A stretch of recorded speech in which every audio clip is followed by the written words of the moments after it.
Let's start unfair and slowly work our way towards the most brutal. Let's start with the unfair and slowly work our way towards the most brutal matchups on the list. Number 10, blind fighters. Andebadia were criminals who would be forced to fight completely blind. They would be given a straight sword and a helmet for protection. Except the helmet was practically a curse, since it was completely sealed off, preventing the fighter from seeing or hearing anything. The fight would begin as soon as the fighters were placed within close range of one another, with the most popular strategy being the swing and pray method, which in all honesty was the only strategy available. Now, the good news is that judges weren't really needed for these fights, since the winners were very easy to identify, as they were the only contestants still breathing.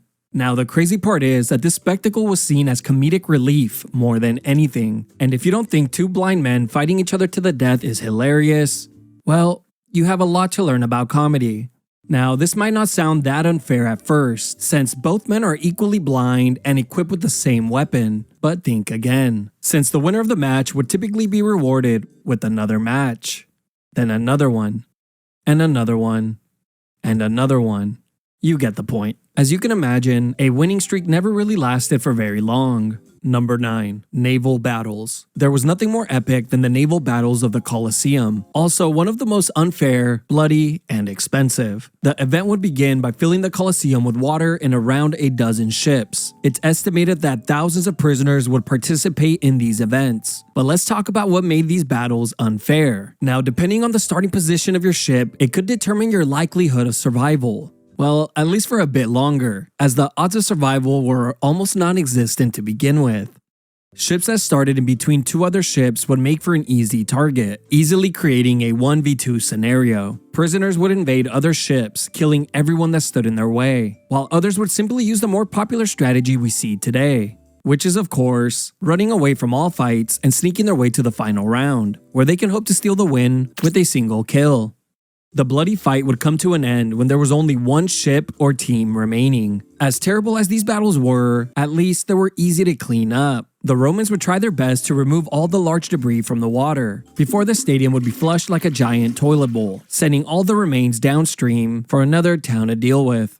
Number 8. Gladiator fights. Gladiator fights were the single most popular matches of the Colosseum, with the good matchups typically being saved for the main event. Now, how can two gladiators fighting each other be unfair, you might ask? Well, for starters, the emperors weren't really interested in fairness, as their primary concern was entertainment. And with over 20 different classes of gladiators to choose from, the styles would be mixed and matched based on entertainment alone. Here are some of the most unfair and popular matchups. Retiarius versus Secutor. Retiarius were equipped with a net, a trident, a dagger, and minimal armor, while the Secutor was equipped with a sword, a large shield, a helmet, and heavy armor. Go ahead, pick one. If you chose the Secutor, well, GG's, you're dead, as the Retiarius just had to keep his distance and poke at the Secutor. Or better yet, trap him by throwing his net on him, giving him enough time to emote before poking him to death. Alright, let's try another one. Murmillo versus Thorax. Murmillo were armed with a large rectangular shield, a short sword, a helmet, and a metal or leather sleeve for protection, while the Thorax was equipped with a light shield, a curved sword, a helmet, and a metal or leather sleeve for protection. Go ahead, pick one.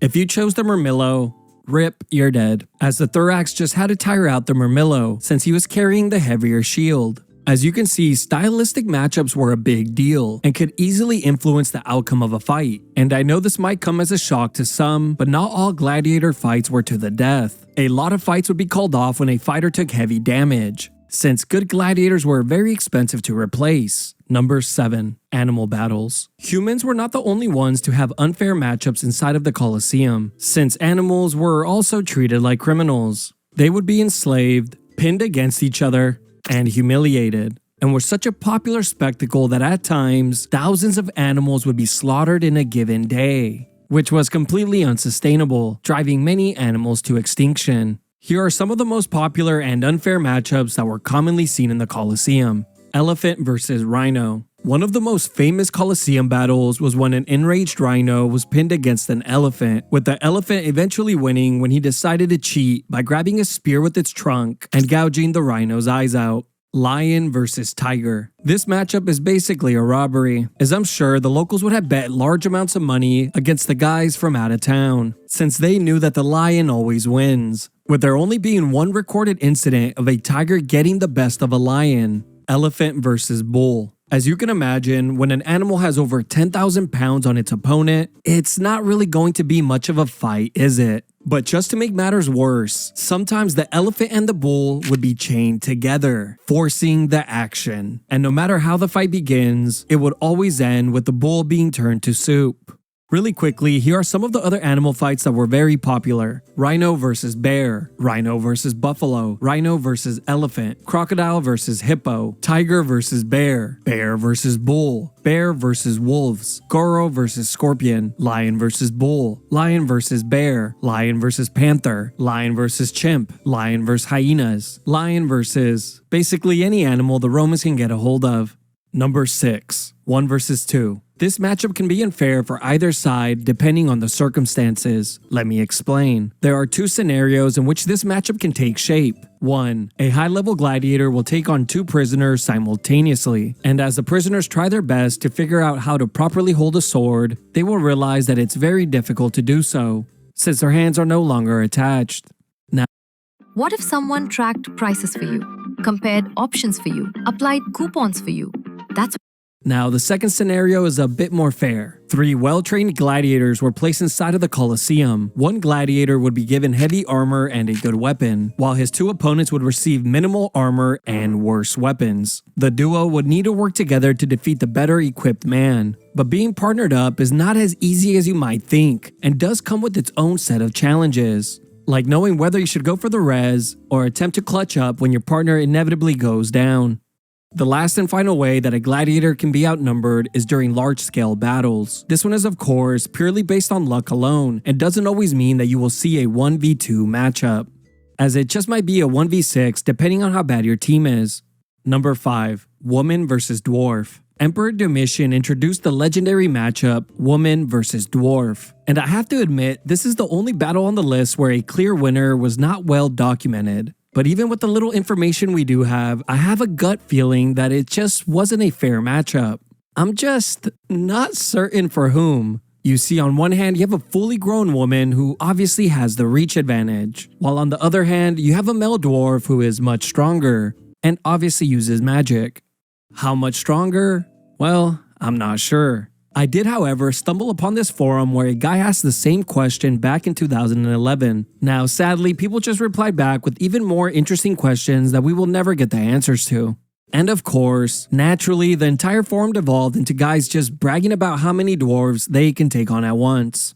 One of the most bizarre things about this matchup was that Emperor Domitian liked to schedule this fight at night, since he preferred this battle when it was illuminated by torchlights. In 2010, a female gladiator's remains were found in England. After they were examined, it was concluded that the woman's legs and arm bones were unusually heavy, suggesting that she had strong muscles. You know, I was originally leaning towards the dwarf, but now I really don't see how they could possibly win. Number 4. Wild animal hunts. Perhaps one of the most unique spectacles of the Colosseum was the wild animal hunts. Here, the entire Colosseum arena was made to resemble the animal's natural environment. A few men were then brought out to the arena equipped with small shields and weapons. Then for the next few minutes or hours, the arena would be slowly filled with terrifying predators. But if they really wanted to get the crowd on their feet, all the animals would be released at once. Sometimes the men who were fighting the lions, bears, and panthers would have been well-trained fighters, while other times they would have been condemned criminals who were just given the death sentence and stood 0 to no chance of winning. Here are some of the animals you could have expected to make an appearance: lions, tigers, bears, elephants, rhinos, panthers, leopards, hyenas, wolves, boars, bulls, deers, ostriches, crocodiles, giraffes, camels, and shiprats. Of course, shiprats were not invited, but they showed up anyways. Number 3. Man vs. Beast. Man vs. Beast matches were one-on-one battles and were the second most popular spectacle, only behind gladiator fights. Now, there were basically 2 ways that this matchup would be arranged, with both of them tailored for maximum entertainment for the crowd. The first one was when a professional slave or volunteer fighter known as a bestiarius would face off with a terrifying beast. The animal could be anything from a lion, leopard, tiger, bear, or any other large and powerful creature. These battles would typically end with the animal being defeated, even if the bestiarius took heavy damage. On the other hand, the second matchup was much more bloody and typically ended with the man being torn to pieces. Here, a criminal or prisoner of war would be forced to face off with the animal. With little to no training, it was only a matter of time before the man would become an anatomy lesson. And it definitely didn't help that the animals were starved for long periods of time before they were brought out, making them a lot more angry and aggressive. There was even a single lion that took out over 200 men before it was finally defeated, which is obviously a padded record, since it clearly fought nothing but tomato cans. Oh, I should also mention there is another event that was very popular and is somewhat related, where a criminal was tied to a stake and then a wild animal would be released to eat him alive. You know, you would think that this would be one of those situations where if you've seen it once, then you've seen them all type of deal. But apparently some emperors love to show this one quite often. Number 2. Prisoner versus professional gladiator. Easily one of the most unfair matchups of the Colosseum was when prisoners would face off against a professional and seasoned gladiator. The professional gladiator could have been a slave himself with many fights under his belt, or a volunteer gladiator that was part of one of the many gladiatorial schools. Either way, the criminal with 0 to no experience was basically sentenced to death. You see, what could be worse than being invaded, enslaved, and kept inside of a cell for days, just to be given a weapon you have never used, then pushed to the center of the Colosseum floor, only for Spartacus to make his walkout shortly after you. Number 1. Rigged fights. What could be more unfair than rigged matches? Emperor Commodus was definitely the worst offender when it came to rigged matches. The emperor ruled Rome from 180 to 192 AD and was even portrayed by Joaquin Phoenix in the 2000 film Gladiator. Commodus was obsessed with becoming a famous and well-respected gladiator, so much so that he would even compete himself. Well, if you could even call it that. An emperor fighting as a gladiator was unheard of. Now, of course, Commodus had the best training in all of Rome and was actually very talented with the sword, but that wouldn't stop him from rigging fights by secretly injuring men just moments before they were brought out to face him. His opponents were injured in a way that could be concealed under their armor, but be devastating enough to hinder their performance or make a limb unusable. Another strategy that the emperor would use was simply fighting men with 0 to no experience, making for another easy W. Emperor Commodus would have the longest undefeated record as a gladiator, and it's suspected that he competed hundreds of times. He would also charge the Roman treasury around 25,000 pieces of silver every time he competed. There are many things you could call Emperor Commodus, but one thing you can't say is that he ever discriminated, since animals were also injured and thrown in to face him. Apparently, he killed hundreds of lions, ostriches, some giraffes, and on one occasion even killed 3 elephants that were just laying on the floor. Now, as horrible as this all sounds, this was all just a warm-up, and in November of 192 AD, he held the Polybian Games, a festival that lasted around 2 weeks. There, Commodus shot hundreds of animals with arrows and javelins every single day. But if it makes you feel any better, 1 month after the Polybian Games, Commodus would be strangled to death inside of his bathtub by a professional wrestler named Narcissus. Which, for a man, that has to be the most embarrassing way to be found dead. Completely naked inside of a cold tub. You can't even explain your way out of that one.